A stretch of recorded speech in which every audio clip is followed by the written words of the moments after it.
All right, Tom, I'm back live right now, and I'm just going to have to be a little patient here till a few people come on. There are like 15 people watching, or they're just starting to come in, but I want to make sure that we do have audio and that everyone can hear what we're going to begin talking about. All right, we're definitely live this time, Tom.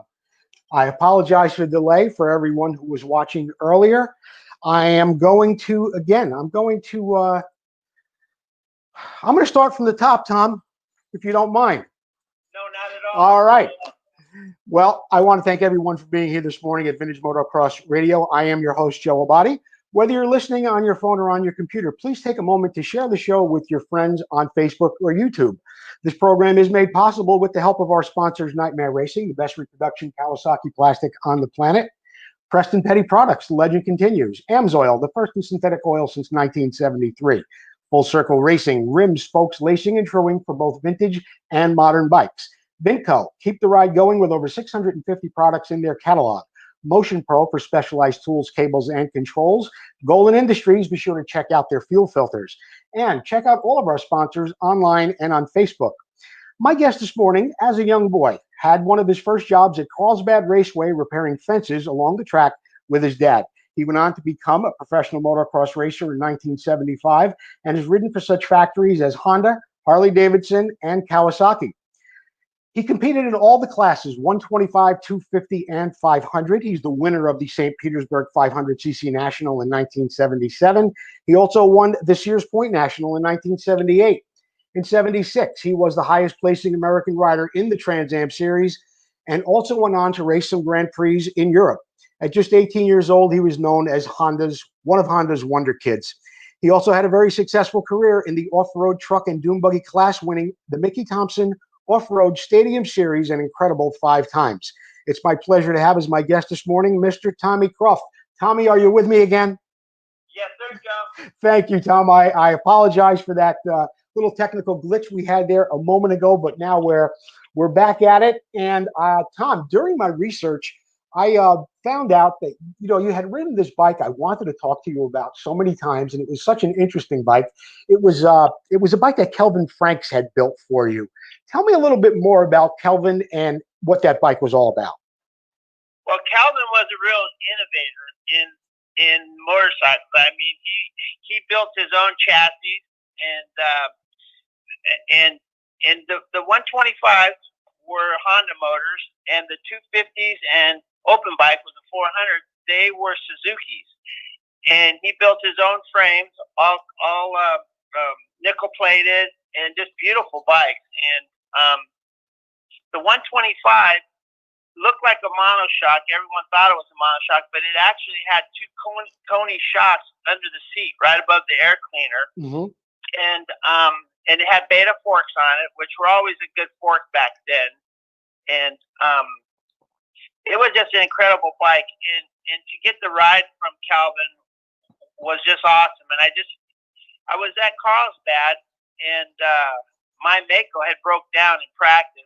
And so I wasn't doing anything. So I was waiting, I was going to be there all day waiting for my dad to finish flagging. And Calvin's rider didn't show up. And my dad said, well, Tommy's just sitting around. Why didn't he jump on that bike for you for the day? Mm-hmm. And so that was the 400 Suzuki. And so got the whole shot in the first moto and was running away with it. And there was some good riders there. There was a factory Suzuki rider named Watanabe from Japan. Yeah. And he was there. And of course, that's my local track. And I ran away from him and was going away with the wind, and the bike seized. No big deal to Calvin. I mean, it's just one of those deals back then. Bikes used to break back then. Sure. And but we had a good run, and so every time after that, for about the next 3 or 4 weeks, he'd call my dad and ask if I would ride his bike. We were always saddleback in Carlsbad every weekend, and of course, we jumped at the opportunity to just show up and ride one of his bikes. Sometimes I rode 2 classes, but yeah, I never knew really. I'd either ride the 125, 250, or 400. I always rode one or the other. So I always rode a different bike all the time. And what was great about riding for Calvin was he taught me a lot about learning what the bike was doing and give him feedback in suspension and motors, and which helped me a lot later when I signed with the big factory to give them feedback on the bikes. You know what I mean? Yeah, It made you look like a more fuller rider. And I didn't realize that was happening through the time because of being so young. But it really helped me later on to make my bikes better, to help the whole process of being a factory rider. Now, Tom, on that Kelvin Franks bike, what engine? He had a TM 400. What engines was he using on the 125s and 250s? The 250 was a Suzuki also, and the 125 was a Honda. And you rode all those bikes? Yes, I rode them all different times, but I always mixed it up, and sometimes I rode two classes, and so depending on which bikes he had prepped and which bikes that he had tried new stuff on was the bikes that I rode in. And being so young, you just never complained. You just were happy to be there. Sure. So, but before the Kelvin Franks bike, where did you get your start? What was a bike you really, really began on as a youngster?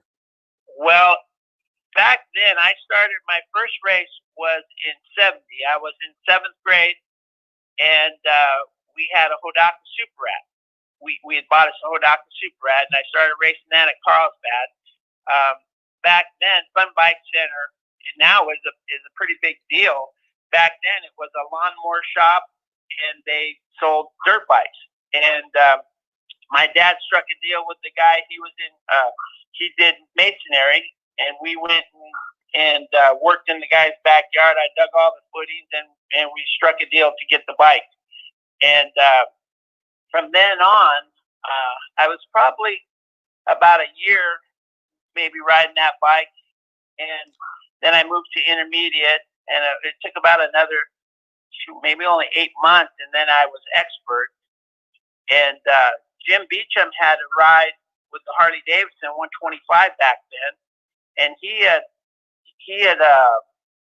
retired and was done racing motorcycles. So they called me up and they gave me the ride, and so they gave me a practice bike, and then they showed up with the race bike, paid me $25 to come through the gate, $50 to win, and I got to keep the winning.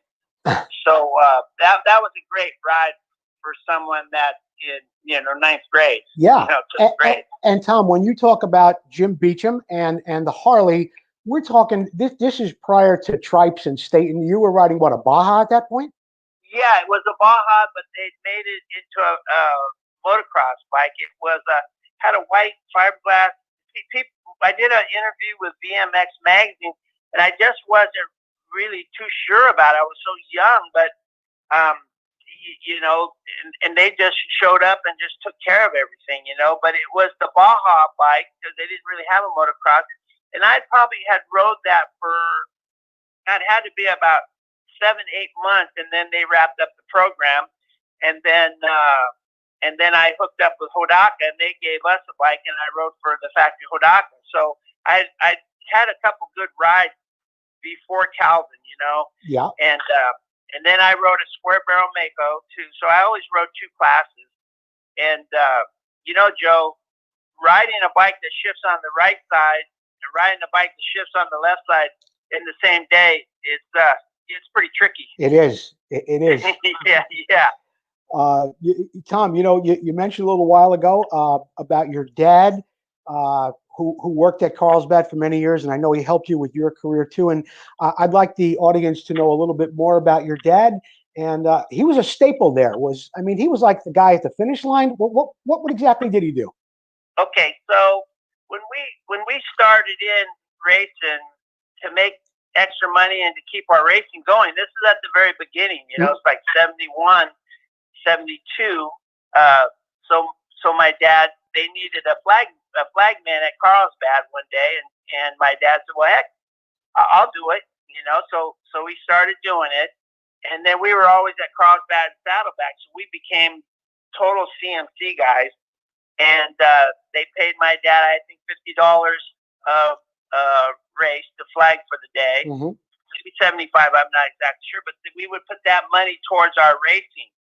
And then I would go on Saturday before the Carlsbad race, because Saddleback was a little far, but I would go there, like you said at the beginning of the show, and I would pick up trash, string fences, and we were the ones that made the legendary ledge.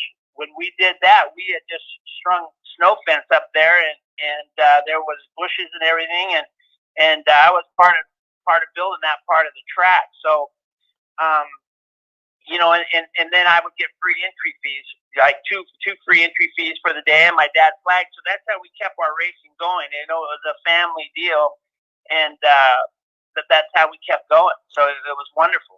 Now, Tom, your dad was there helping you, obviously, in the Kelvin Franks thing, and you owned the Mako and worked on and had a ride with Harley. It makes me think about you actually working on the bikes. Were you handling all your own mechanical stuff? Were you a hands-on kid back then, or was your dad helping you out a lot? Well, we would work on the bikes together at home, and then when we got to the races, my dad was busy, flagging and stuff, and I was pretty much left alone, fueling my bike and checking the chain and doing all of my my prep between the motos and stuff. Uh-huh. And that's just the way we did it back then. You just happy to be there and no complaining. You know what I mean? I do. You didn't know anything about complaining back then. Right. You were just happy to be there. Now, yeah. Between the the Mako, the Hodaka, the Harley thing, what happened in your career that you actually got the eye of somebody at Honda? Who called you? How did that all come about? Okay, so I'd been riding the Calvin Franks bikes and been winning a lot of races and doing really well at all the Carlsbad Saddleback races. And Marty had signed with Honda in 74, and that's when I was still riding Calvin's bikes in 74, and I pretty much stayed riding Calvin's bikes, and then I stayed with Hodaka, but I just rode those on Wednesday night down here at a local track they called South Bay Speedway. Okay.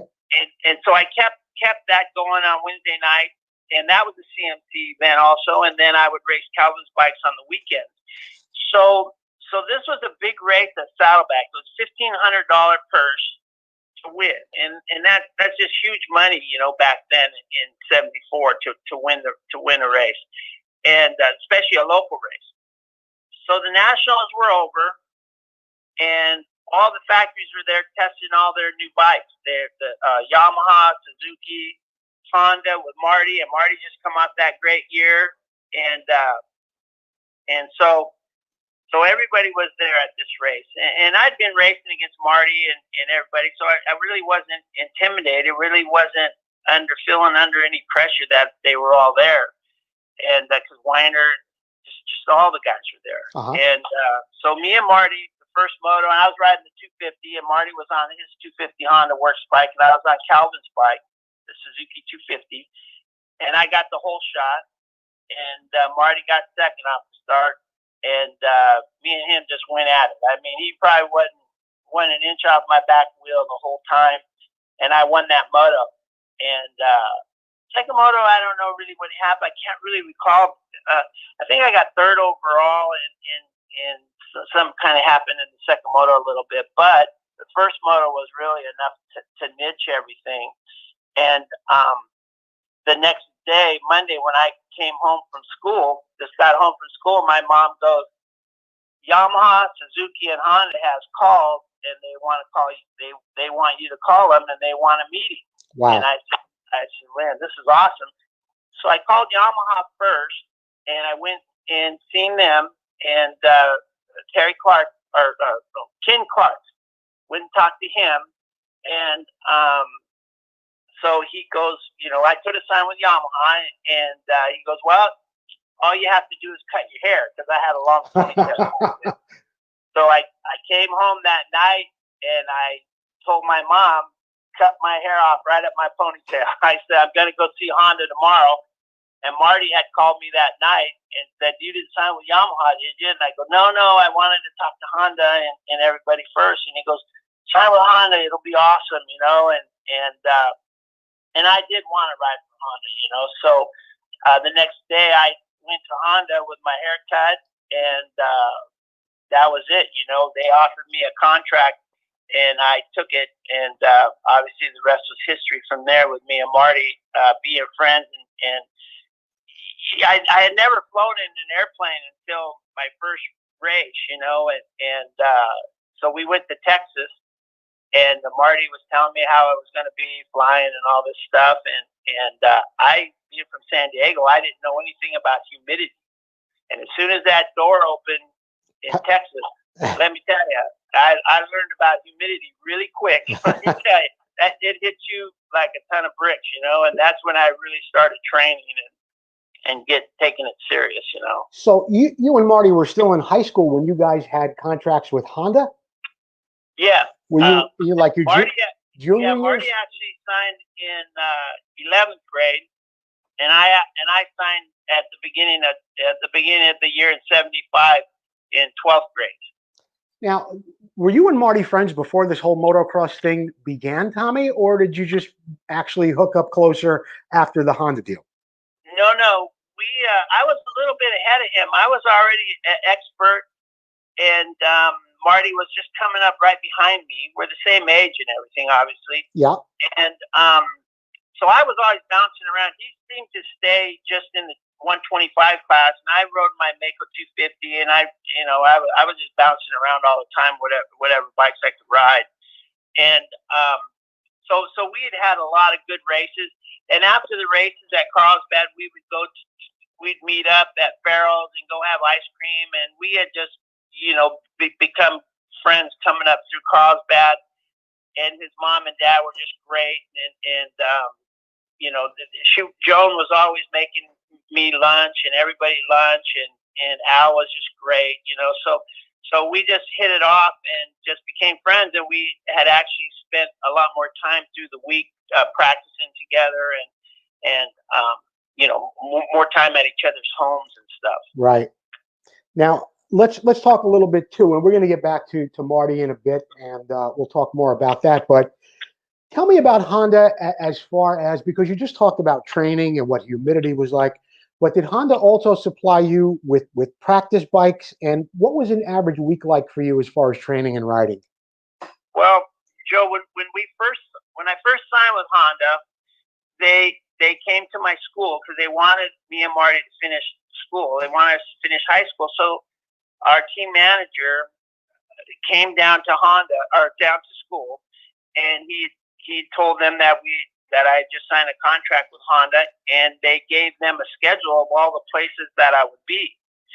So, you know, so they let me out of school on Friday, and I would fly out on Friday to a race, and I'd fly home on Monday, and then go to school Tuesday, Wednesday, Thursday, and that's how me and Marty did it, you know. And we would take our bikes in our van, and as soon as we get out of school, we would meet up and go riding together and stuff. So, yeah, so basically they came and they set it all up through our school so that we would be able to finish school and keep racing on the circuit. So Tom, now, sorry. Now, Joe, and what they did was it was just incredible, you know, that everything was wide open. I mean, you would just go.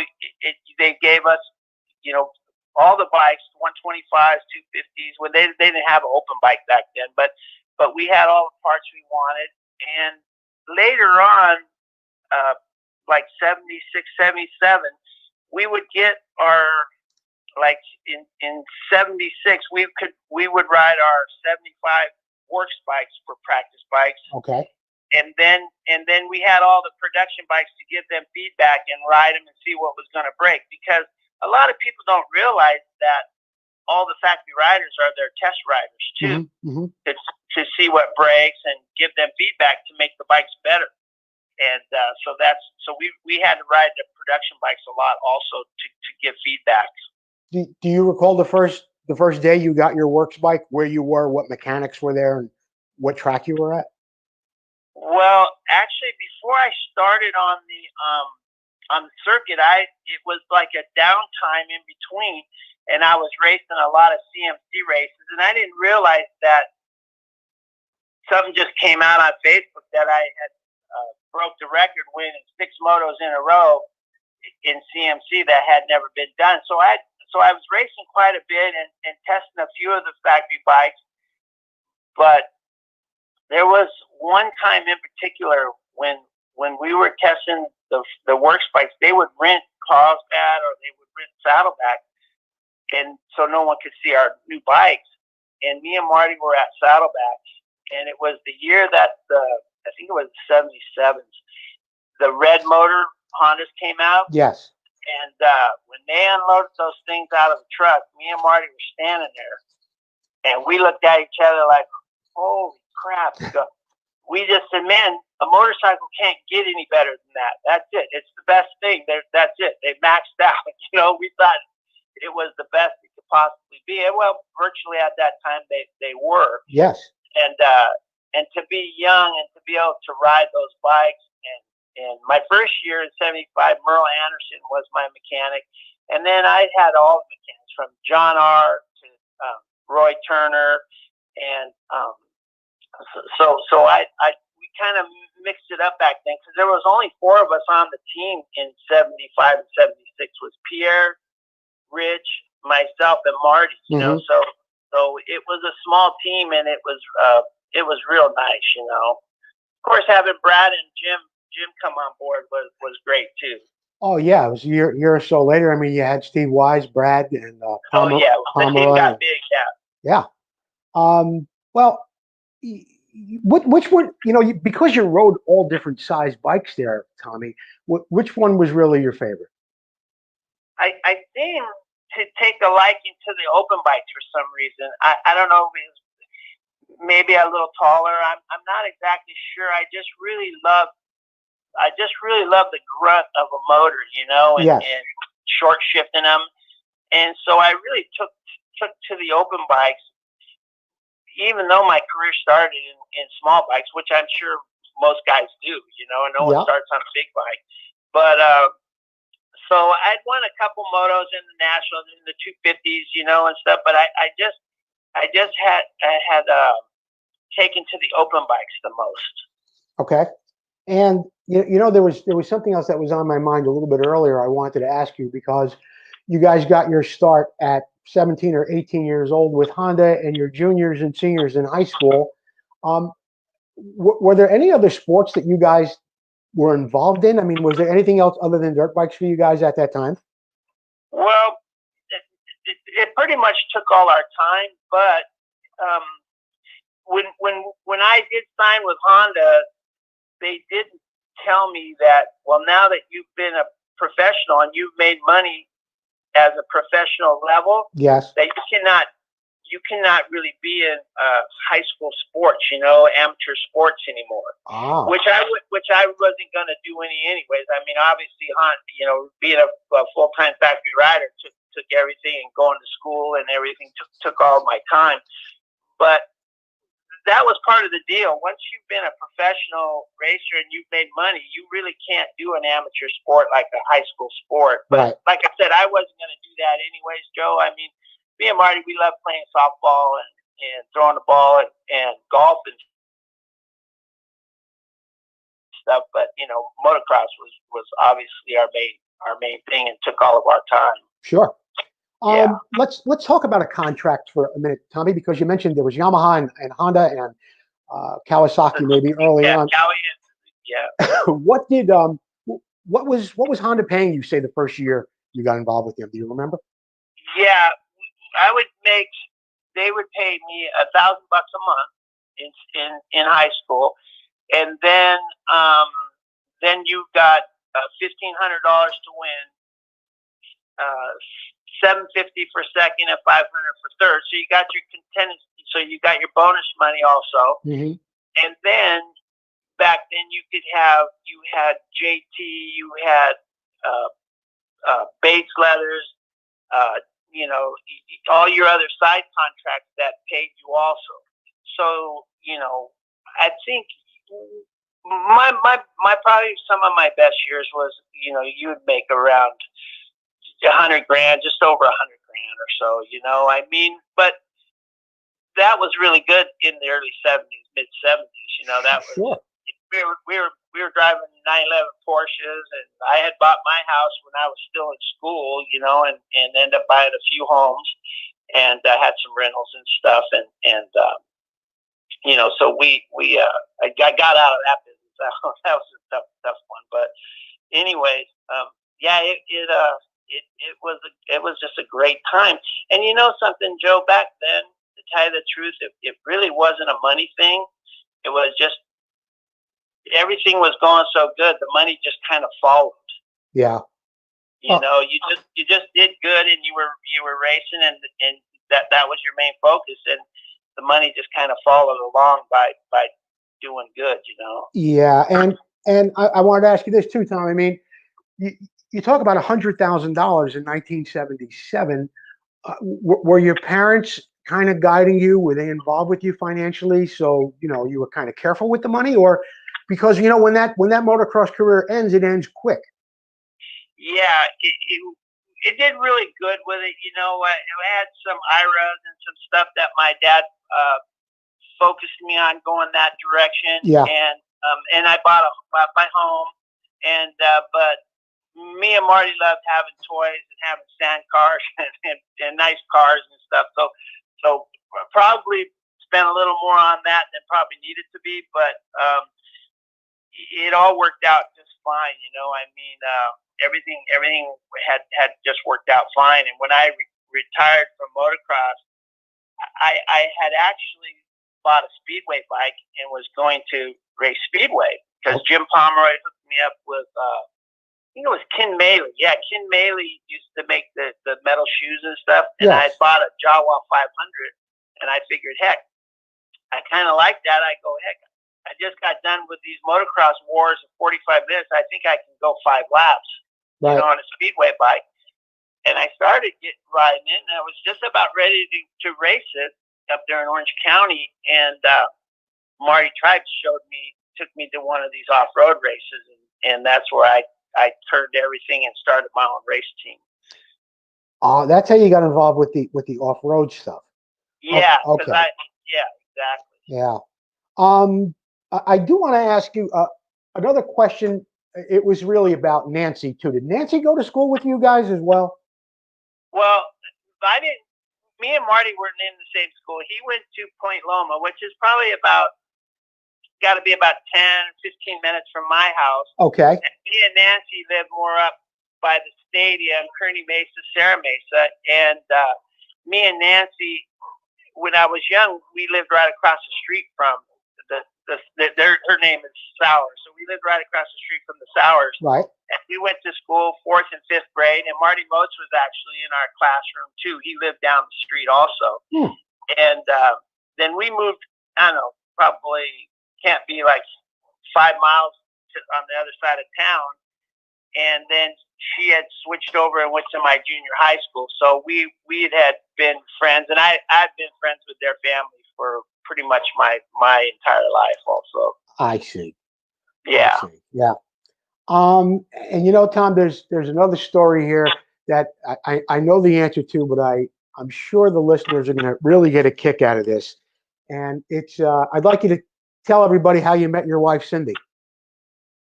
Well, in '75, when me and Marty were racing the Carlsbad GP, and Honda always had us going somewhere signing autographs at malls and shops and stuff. So me and Marty were at the mall right up from past Carlsbad there, the Carlsbad Mall, and Cindy had waited in line to get my autograph, and that's when I had met her, and I told Marty, I said, man, I really like her. She's really cute, Yeah.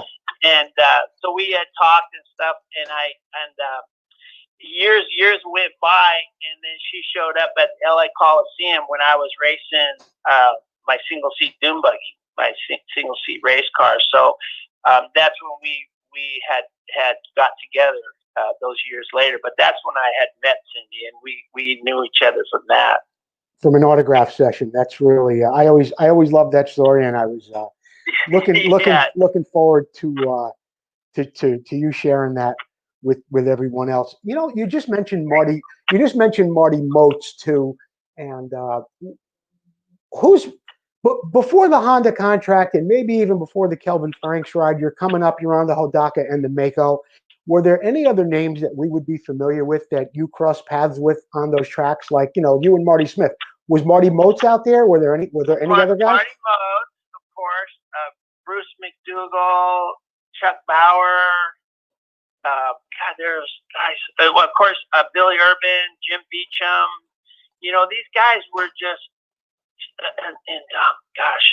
and these guys were just so fast. You know, as you're coming through your career, and I'm sure back where you were when you were racing back then too, Joe. Yeah. There was a lot of fast guys, and just one thing didn't lead to the next, you know, where they just didn't make it onto the national circuit, but they were definitely fast enough to. Yes. So it's just kind of how your cards fall, you know, and how you make it, you know, and what lucky chances you are. Just like when everyone was at Saddleback and me and Marty went at it, you know, I had an opportunity and you know, it just different opportunities, different things happen for different reasons, you know. And yes, there was tons of fast guys in CMC. This is where, like, everybody that wanted to do good or wanted to be fast, they raced CMC, Carlsbad, Saddleback, and those were the places to go. And if you won, put it this way, I never raced anywhere else other than Carlsbad and Saddleback, and became a factory rider just being a CMC rider. Yeah, because everybody, the talent, everybody was there. Yeah, the talent was so deep, it raised everybody's game for sure. Oh yeah, and then of course, you know, you got Weiner showing up there, you got the Grassies showing up there. Galen Mosier. There was a guy, John Durhammer was a real fast guy, and was another one, Shepard. And there was just all these really fast guys, the Gilman brothers, you know, they were there. You know, I'm just leaving out a million guys that were just, you know, to win a CMC race, you were on the gas, you know, and that's where Donnie Emler was with FMF and the John Gregory with JT, you know, it just seemed like the hub back there in the 70s. And if you start winning there, Rex Staten. Yeah. You know, I mean, everybody was there. So if you won a CMC race, you'd done pretty good. You were racing against guys that were on the nationals. Yeah, yeah. Now you mentioned Jimmy Weiner, Mosier, so many other guys. Who are you really friendly with off the track, other than Marty? I mean, if you're out in Texas or you're in Unadilla or whatever, it's the day before the race or maybe the day after. Who are you hanging out with at that time? Well, you know, Joe, there was so many of us coming from Southern California. We all, Danny Laporte, of course, he was there. You know, another fast guy. So back then, it seemed like we were all a lot closer friends. You know, all of us were closer friends between the teams and stuff. And we would all get together. We would play cards together on the plane after the races. You know, if someone did something to you, you'd go, hey, you know, it's cool, let me buy you a beer, you know, you'd buy a beer or something. And you know, it just seemed like just a really cool time that there wasn't really, Bob Hanna was the CMC guy, you may have heard of him. Sure, once or twice. Yeah. Marty Tribes, like I said, these names are just popping up everywhere, but those were all CMC guys. Right. And so anyways, we were just all a lot closer friends, and there really wasn't any rivalries quite so bad where we weren't always hanging out together and having dinner, you know, together and just a lot of different things. I remember a couple times sharing rooms, one time with Danny Laporte, you know, one time just because we were traveling together, you know, I mean, we just seemed to be a lot closer with everybody, and we all raced our hearts out against each other. Yeah. Hey, who gave you the name Tomahawk? That would be Jim Weiner, and I think Jim Weiner pretty much gave most everyone their nicknames. Yeah, yeah, and you know You what? know Jim, he's a character. I do. I had him on. Did an interview with him a couple of months ago, and I knew Oh Jim yeah, from his New York days. yeah. I listened. He was quite a prankster. In fact, you know what? I don't have it in my questions, but we're on the topic. Can you give me some other stories, maybe about Jimmy or some of the other guys where something funny happened along the way? Well, one time, I don't remember why, but me and Jim were flying home one time, and we started taking. I don't know if he bought me a shot or I bought him a shot, but we ended up taking some shots, and I think Jim ended up sleeping in his car. He told me he slept in his car before he went home from the airport. So that's what kind of thing we had. We were all pretty good friends, and of course, like everybody knows with us back then in the '70s, racing against each other in the rental cars and crashing everybody. It was good times. Yeah, you got a rent a car story for us, Tom? Well, yeah, of course. Let's hear it. Okay, so we're leaving the track, and Jim Weiner leaves. He pulls right out in front of me and Marty, and we're going to the airport. So, but leaving the track is a really long ways, and it's a windy road, and it's dirt, gravel. So I'm getting on Marty like, get him, bump him, don't let Weiner get away, So Marty's just right on his butt, and it's probably about a mile to get out of the track, or about half a mile or something. Right. So we get that, and we get next to Weiner, and we give him thumbs up, and then we go about our way. So we're driving to the airport, and it's getting dark, and Marty goes to hit the lights on, and all of a sudden everything starts shorting out. The dash shorts out, the car starts running bad, and we don't realize what's wrong with the car. So we shut the lights off, and we get the thing back to the airport, and we get out, and we look at the front of the car, and the lights are gone, the grill is gone.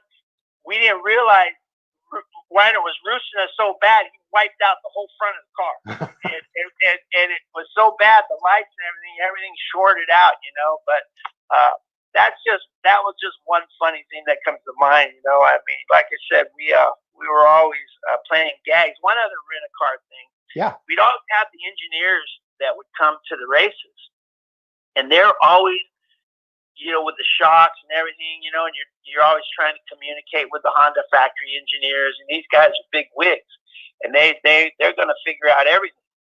Well, they all showed up in their rent-a-car, and we'd been there, and I think it was Merle Anderson, my mechanic, or maybe Turner, but they went over there to the engineer's car, and they popped the hood cap off, and they put a couple rocks in the hood cap, and they put the hood cap back on. So when they start driving, they'd hear the rocks all banging around inside the hood cap. So they stop, and they get out, and they're looking under the car, and they're trying to figure out what's wrong with the car, and then they get in, go another few feet, and they get out and try to figure it out, because their minds are so far ahead of figuring out something simple. You know what I mean? Yeah.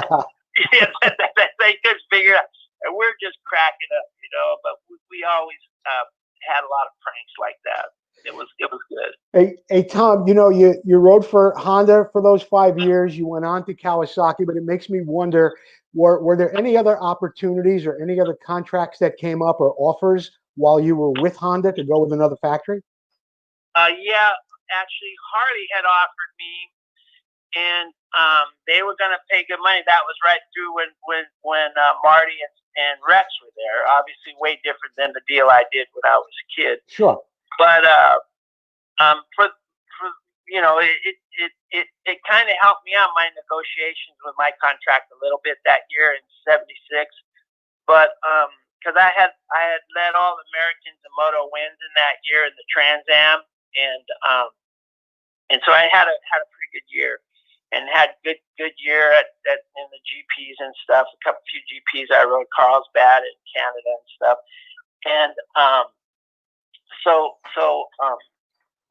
anyways, for the most part, everyone kind of knew that me and Marty pretty much were just happy at Honda and didn't get to approach too much Sure. because, and everyone had their team. So we pretty much were pretty secure at Honda.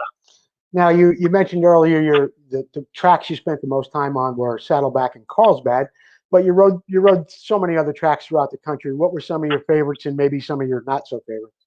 Well, it's funny that you say that. Obviously, Unadilla was one because me and Marty practiced a lot of hills out here in San Diego where we rode. We loved the hills, and Unadilla was hilly, so I liked the hilly tracks.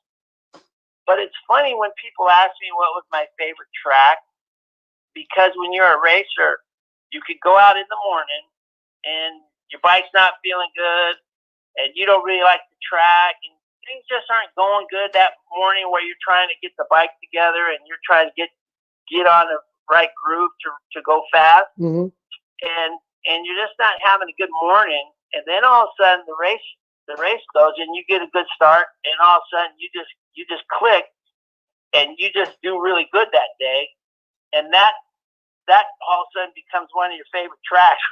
and then the morning you hated it. You know what I mean? So however you ended up doing good, you ended up liking that track, But I always liked the hilly tracks, and I went down there in Florida and stuff. I didn't really like the sand tracks all so much, but I ended up doing good at a lot of them. Up in Puyallup, Washington, and a lot of the sand tracks. I did good in the sand tracks, but the Hondas were really good, had tons of horsepower, and that helped a lot in the sand tracks. Yeah. Tom, just a moment ago, you mentioned something about riding some Grand Prix, and I know you rode the USGP, obviously at Carlsbad, the Canadian GP. Where else did you go to race those? That was it, and then I raced the 125 GP in Ohio, and I raced a couple World Cups and stuff. But I raced it in Motocross Trophy of Nations. And so that's when I was over in Europe. When I spent my time in Europe was because you raced the 250s in Motocross Nations, and then Trophy the Nations you raced the open bike, back then. So you rode two, and we finished fourth in the 250s. And Hannah and Brad were on the team, and Chuck Sun and stuff. And back then in '77, fourth was pretty respectable position for the Americans. Yeah. So you didn't win everything back then in those days, like they did that they've been doing. Yeah, I mean, fourth in '77. Yeah. We didn't really win it overall till I guess it was '81. So right. So it took a few more years, and then those guys killed it. That was great. Did you ride Lackey's bike in Europe or one of his bikes there? Yeah, that's what Brad called me one time, and he thought that maybe I had ridden one of his bikes over there because, him being over there, and that way they didn't have to ship my bikes and stuff. You know what I mean? Yes. So I had jumped on him, but I had been testing with Brad tons of times, so I kind of knew how he set his bikes up.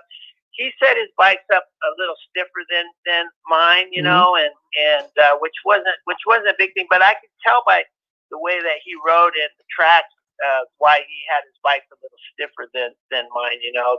They were a little bit more compression things they were jumping into and stuff a lot, but Brad normally set his bike up a little stiffer. Tell me about the Kawasaki year, Tom. That was what, 1980? Yeah, so that actually it ended up being a pretty good year. I had in Seattle. I won a heat race, beat Hannah in the heat race, and got the whole shot in the main. And he got around me on the last lap. I took a safe line behind a lapper, and damn if Hannah just didn't go around me. If Hannah's behind you and been behind you that long, you don't take a safe line. You know what I mean? Yes. So I got caught there, and then I think we were in St. Louis, and damn if that didn't happen again. He got me right on the last lap again, and then I'd had some good races in the nationals, and in the 500 class, and it was going pretty good. But that was the year, and then that was the year. That was the first year of the unit track, and the bolt broke on me, and got hurt. The bike broke in half. And Brad had broke the bike in half too. Which that they don't know that shit's going to happen until you're riding it in a professional race. And that's how they fix that stuff. Yes. But a lot of times it's at the cost of you getting injured. So I had to sit out a lot of races that year. I hurt my shoulder really bad, and then I had hyperextended my knee in the Supercross race at the Superdome in New Orleans, and got a big screw through my knee, and I just really couldn't make it back. I mean, I sat out a year, and then Mitch Payton gave me a bike, and back then Pro Circuit was Husqvarna, but the old Husqvarna, the real Husqvarna. Yeah. And I rode in, and I had won a race in the Golden State race in Carlsbad with it, and then Husky picked me up from them to ride back on the factory. But I was getting ready to go on the circuit, and it just wasn't a good deal for me, and my heart just wasn't in it. My knee, I just couldn't train very good with my knee and stuff. So I had bowed out and didn't do a big thing in the retirement thing. I just kind of went away, and so I got my knee ready, and that's when I was going to start racing that speedway bike, and I ended up going and racing off-road cars, which was a wonderful career. I did it for 10 years, and I ended up signing with Jeep, with Chrysler, and they flew me to all the races and set a bunch of records in the Mickey Thompson for the most wins in a row, won 8 races in a row, which the record was 3, and won the most titles, won 3 titles in a row, and then and also set the most fast time. So just had a great time in off-road racing, and then I even raced NAS truck for a short period. Someone called me up and they wanted me to drive their truck. So my first race at Texas Motor Speedway in the trucks, NASCAR trucks, I finished 14th. So it's right after the motocross career. You don't go on to the speedway thing. What's the first type of off-road car you get involved in? Because when a guy, or even myself, when you don't know that much about these buggies or what classes there are, what class were you in, and who built your first car? Okay, that's a really good question, because you're right. I didn't know, but I had Marty Trice and the Gilmans that have been doing it. So I had and Mickey Thompson Stadium is not like the desert where you have so many classes. You just have single seat buggy, class 10, which is a 1650 motor, or it's the same car but with an unlimited motor. So I raced in the 1600, which was called class 10 single seat. It's unlimited suspension and this and that. So I had started my own team. I bought my own car, my first car from Mike Gilman. So he helped me a lot, got me a car that had already been winning races and stuff. So I got a good car, and I got a mechanic, and I had my motor home and trailer, and we followed the circuit. My first year, finished 3rd in the Mickey Thompson series. How far around the country was the circuit? Where'd you go? Oh, heck, we went all the way from San Diego to raced up in Montreal, and you raced up there. That wasn't a Mickey Thompson, but we raced quite a bit. And they to win that was a pound of gold, and so we raced all the stadiums just like in the motocross. But we had about, I think we raced like 10 or 12 races for Mickey Thompson, and we went to St. Louis. We were at the LA Coliseum, Anaheim, Texas, Houston, Dallas. We traveled the circuit, and it was great. It was a good time, and I ended up making my living doing it for another 10 years. So people don't realize I raced professionally, made my living at it all the way till I was 40. That's why I wasn't really around motocross, because I was racing, still making my living racing. Yeah. And what about now? You just mentioned stadium racing. Did that career also go into desert, outdoor stuff, Baja, anything like that, Tom? Well, driving for Jeep, I drove for Mike Leslie, and that was for Chrysler, and that was where my contract was through. And then so my contract was they flew me to all the races, rent a car, hotels, just like Factory Honda. And so I started doing a little bit of desert, and I just didn't really care for it. I've just been in short course and motocross, and so they tried to transfer me over to that, and I did go to a few races, and just didn't. I just didn't really like it that much, And but now I love it. I'm racing a single seat car. We won the Mint 400 last year with Retro. And CB Performance builds our motors, and Method Wheels and Tender Tires, and we got some wonderful sponsors, PRP Seats, and so they all keep us going. And KC Lights and Pyrotech, they give me all my gear, and Branded Canopies, which is our company, obviously gives us our canopies, and so that's a business that we own on the side with my family, and we do custom canopies, and obviously we can be so we do all custom canopies. Do you have Tom? Do you have a website for that custom canopy thing, or where can people find out about that? Yeah, you can Google us, and you can go on let's see here. You can Instagram us and look up Branded Canopies. Thank you, Joe. Okay. And you can look us right up, real easy. We do just beautiful custom canopies.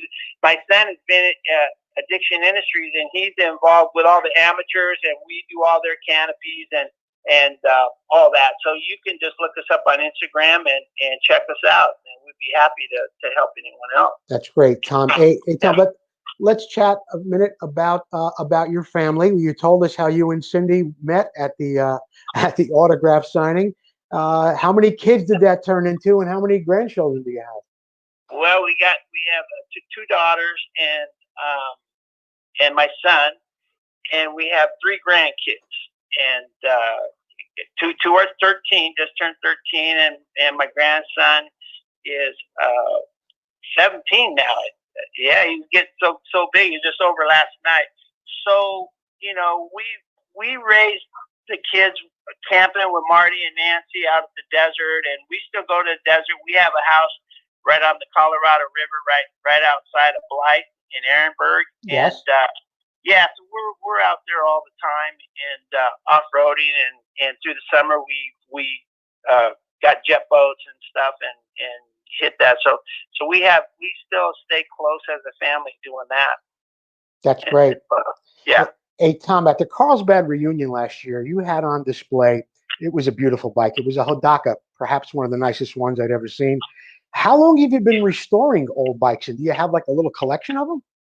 Well, I haven't been doing it that long. I always loved the Hodakas, and I'm just a big fan of Hodaka since today. I just love all the people that are involved with it, and I'm still great friends with Paul Stannard and the Watkins. So I restored these bikes with their help, tracking down parts and everything, because it's so much trouble. But so I finished those 2, and now I've started Elsinore 74, and I want to thank you for helping me with that also. You're welcome. So what I do is I just get one bike going, and then I don't get another till I finish it. Right. So this is my 3rd one. My next one's going to be a Mako. I want to do a big bike because I got the 200s and now the 125. Now I'm going to be looking for a Mako. Maybe a Bultaco, do something for my buddy Jim Pomeroy, maybe build something that he rode. Yes. And something, just something I like to build a bike that have a connection with me. And it's funny about the Hodakas, I've always kept a relationship with all the people in Hodaka, and with the Marty Trice, he did the 100cc Revenge. You might be a little familiar Yeah, with it. sure. Yeah, so Paul Denard from Strictly Hodaka had sent me the bike, and it's a 74 Super Rat. And Greg Watkins from California Hodaka, he prepped it and kept it going for me, and I raced that thing for them, and it was just a lot of fun, and we gave those monoshock Yamahas, we gave fits on that little Hodaka Super Rat. Let me tell you, we did pretty good on it. So I just was proud to. I'm always proud to do them right and do that little bike right, and let people, kind of turns heads, and they don't realize how good those little bikes are. Well, hey, Tom, will you be getting back in that buggy again anytime soon? Yeah, we're just getting ready for the Mint 400. We normally race a few more than that. We won the Laughlin Desert Challenge 3 years in a row. And then, like I said, we won the Mint 400 last year, second overall. And now with the COVID, we got shut down a couple races. But we're getting the car ready right now for the Mint 400. And it's down to the frame. We just got it back, and we'll be putting it together. And in March, we'll be running the Mint 400. Is Norm Francis helping you with that? Yeah, Norm is the one that owns the car. I drive it for him. And okay. Like I said, with the wonderful people that help us, CB Performance and Method Wheels and everybody. Norm just does a beautiful job on these cars and restoring motorcycles and stuff. And besides just driving this car, you know how these relationships turn into really good friends and stuff, Sure. Because everyone's on the same friend. So we're just have become great friends with him and his family and stuff. So it's a wonderful time. Well, Tom, our time is getting close, but I always like to ask my guests about Supercross and modern racing, and I want to know how you feel about that. The tracks, the layouts, the danger that's involved, the length of time maybe in the modern races. Are you a fan, and what would you change if you could? Well, Joe, some of the old guys, I won't give a name, but they don't like it as much because, like if you go back and you Google a race, Anaheim Stadium, 1977, right? You look at the track and how rough it was. I forget how rough it was. They didn't go back and groom the track, so you couldn't really jump like that. I mean, they go and they groom these tracks for the jumps and everything, and it's changed and it's evolved into what it is. And now they have a specialty bike for Supercross, and they have a specialty bike for outdoors. Now, for our bikes, we would only have one bike, but when we got ready to race the Supercross, we would change the triple clamps. We would, bring in the forks so it would turn. We would change our pegs, and we would change our outdoor bike into a Supercross bike. Mm-hmm. And so, just different times. But I have a lot of respect for these guys that race, and they are fast. And you watch Supercross, and you go, okay, it is. And then you watch them outdoors, and then you can really appreciate how good they are. Yeah. Then it's rough, and then it's back to motocross. What about the length of the motos outside, Tom? You prefer they go back to 40 minutes plus 2 laps? Well, to tell you the truth, we used to race them. They would be racing 3 motos if they raced as long as we did. Yeah. But to tell you the honest truth, those were some long motos.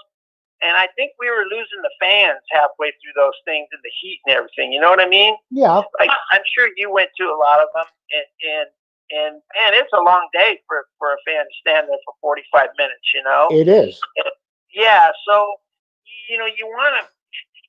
It really, it separates the boys from the men from the boys. Right. No doubt about it. Racing 45-minute races in the heat, and back then our suspension didn't live as long, and a lot of times we'd have to ride our bikes with something wrong with it the last part of the race and racing the thing, trying to run up front.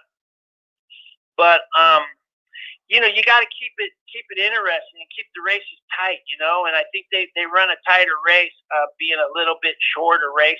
I mean, that 45 is a brutal run, man. I mean, I did it my whole career, and you know, I enjoy it because I make a lot of passes at the end because we trained a lot and Yes. stuff, and it worked in my favor an awful lot. But I just think that it might be a little better for the sport, you know, just to keep the spectators involved. Because without the spectators, you don't have anything, right, Joe? Exactly. If you're not filling up those seats, yeah, absolutely. Yeah, and that's what people kind of forget. And me being in you know, this Mickey Thompson and being in racing for so long, I've come to realize that we're not going to do nothing if we don't make the show happy for the spectators. And I just think that maybe the races stay a little better, because we'd have to pace ourselves and do a lot of different stuff to get to the end of these motos, you know, and Sure. and the spectators have to pace themselves, you know, and just to get to the end of the moto also. So it is what it is, and I think it's good. You know, I think for us back then, because the Europeans did 45-minute motos, and that's where it came in for us doing 45-minute motos, right? Yes. Because the Europeans did it, and then so they're coming over here now. That's motocross. That's what we're doing, and that's how it was, and it worked out great. So I like it. I like watching it. You know, Okay, yeah. I think the guys are great. I think they're faster than heck. Yeah, I do too, and I'm really going to miss it this year, coming down to San Diego or Anaheim and Oakland, because we don't have any Supercross this year in California. But we always had fun when you come down here. Always, Joe. Tom, and you know those times will come back, I'm sure, and I am looking forward to you seeing you and Cindy again in the very near future. Thank you so much. My guest this morning has been Tommy Croft. Tom, thanks so much for spending time with us here at Vintage Motocross Radio. Thank you, Joe. Thank you, everybody. Thank you, Tom. Bye-bye. Bye-bye. My guest this morning has been Tommy Croft. I want to thank you all for joining me. And as always, I want to thank my sponsors, Nightmare Racing, the best reproduction Kawasaki plastic on the planet, Preston Petty Products, the legend continues, Amsoil, the first synthetic oil since 1973, Full Circle Racing, rims, spokes, lacing, and trilling for both your modern and vintage bikes. Vinco, keep the ride going with over 650 products in their catalog. Motion Pro for specialized tools, cables, and controls. Golin Industries, check out that fuel filter they have. Be sure to visit all of our sponsors online and on Facebook, and don't forget to share the show. We are on YouTube as well. Tune in Wednesday night to Vintage Motocross Q&A, and I'll tell you who my guest will be for next Sunday. Don't forget, we're giving away a 1983 Honda CR250. This is Joe Abadi. Thank you all for listening to Vintage Motocross Radio. Enjoy the rest of your day.